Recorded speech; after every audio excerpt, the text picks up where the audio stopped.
Este sistema de frenado de un motor eléctrico conmuta la inyección de corriente por medio del cambio de orden de dos de las tres líneas de alimentación hacia el motor.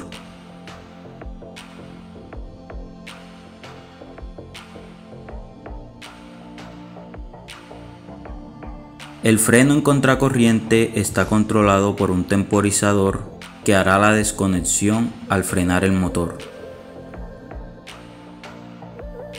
Cuando el motor está en funcionamiento, este gira en sentido horario y una vez se desactiva el sistema, el rotor del motor sigue moviéndose inercialmente hasta llegar a reposo. Este proceso puede ser de varios segundos hasta algunos minutos. Para solucionar esto, luego de abrir el sistema de alimentación del motor, el KM2 se activa, alimentando el motor en contragiro por el cambio de orden de las líneas de alimentación, creando un campo magnético en el estator en sentido opuesto al movimiento inercial del rotor, que crea un par de frenado muy alto, lo que lleva al rotor a frenar casi instantáneamente. Para el montaje de frenado de un motor por contracorriente tenemos las protecciones. El temporizador, dos contactores, un relé térmico, un pulsador de doble recámara, un pulsador de marcha y el motor. Alimentamos este sistema con una fuente de corriente alterna. Invertimos el orden de dos de las tres líneas para poder invertir el giro del motor. Conectamos el control a la alimentación. Conectamos las bobinas del KM1, KM2 y el temporizador. Con la otra línea hacemos el control del sistema, conectándola al contacto normalmente cerrado del relé térmico. Luego hacia el pulsador de doble cámara normalmente cerrado. De ahí lo derivamos hacia el contacto común del temporizador. Alimentamos el pulsador de marcha normalmente abierto.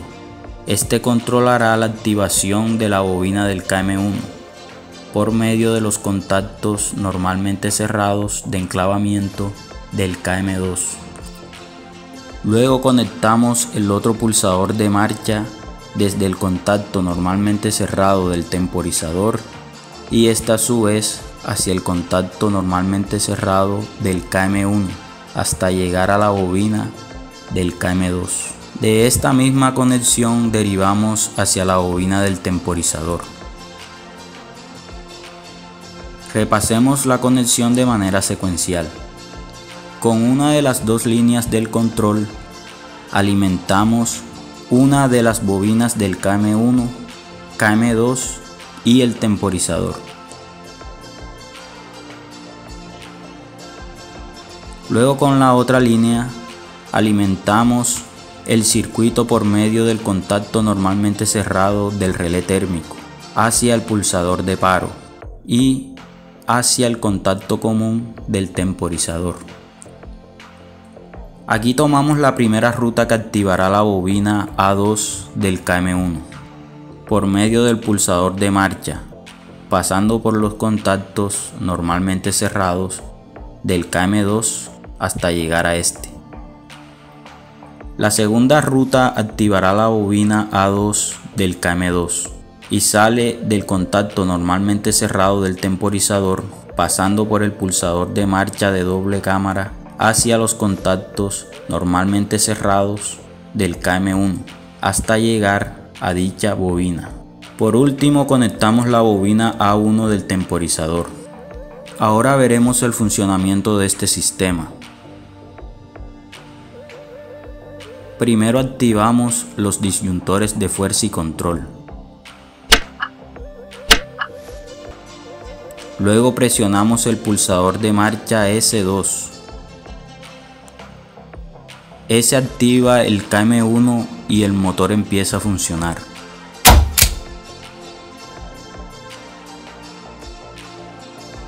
Al parar el sistema, el rotor continuará en movimiento inercial hasta llegar a reposo. En este proceso pasarán varios segundos o incluso minutos. Al apagar el sistema, presionando el botón de paro, se cerrará simultáneamente el pulsador de marcha, activando el KM2, inyectando la contracorriente al motor, invirtiendo el giro de este, lo que se opone al movimiento inercial, deteniendo el rotor casi instantáneamente, y al mismo tiempo se desconectará el KM2 por medio del temporizador. Presionamos el pulsador de paro, se activa KM2, lo desactiva el temporizador y se detiene el motor. Ahora veremos más detalladamente este sistema de frenado por contracorriente en cada simo. El circuito es básicamente el mismo de inversión de giro sin paso por paro, pero agregando un temporizador de desconexión para la contracorriente.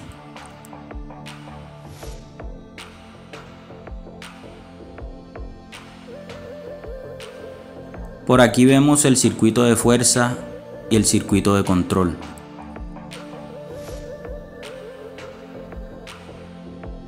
Aquí podemos ver la configuración de la contracorriente en el cambio de orden de dos de las tres líneas de alimentación hacia el motor. En la primera ruta se alimenta la bobina del KM1 por medio de un pulsador normalmente cerrado de desconexión, su pulsador de marcha, la autorretención del KM1 y el contacto normalmente cerrado del KM2.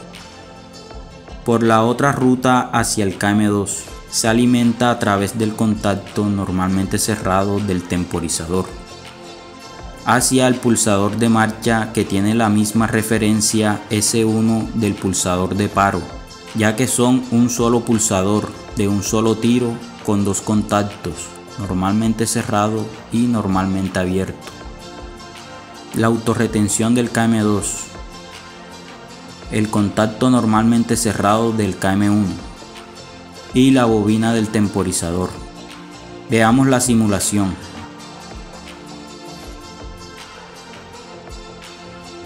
Activamos el disyuntor. Presionamos el pulsador de marcha S2.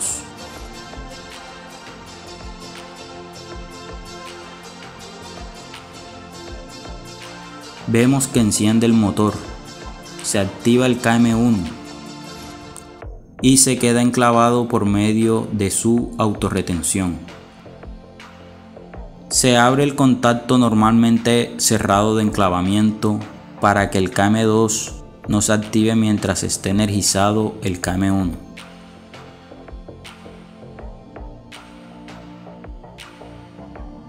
Miren el sentido del giro del motor. Al presionar el pulsador de paro S1, se cerrará el pulsador normalmente abierto S1, activando el KM2 y el temporizador. Y veremos que el motor cambiará de giro hasta que frene. El temporizador abrirá el contacto normalmente cerrado y se desactivará el KM2.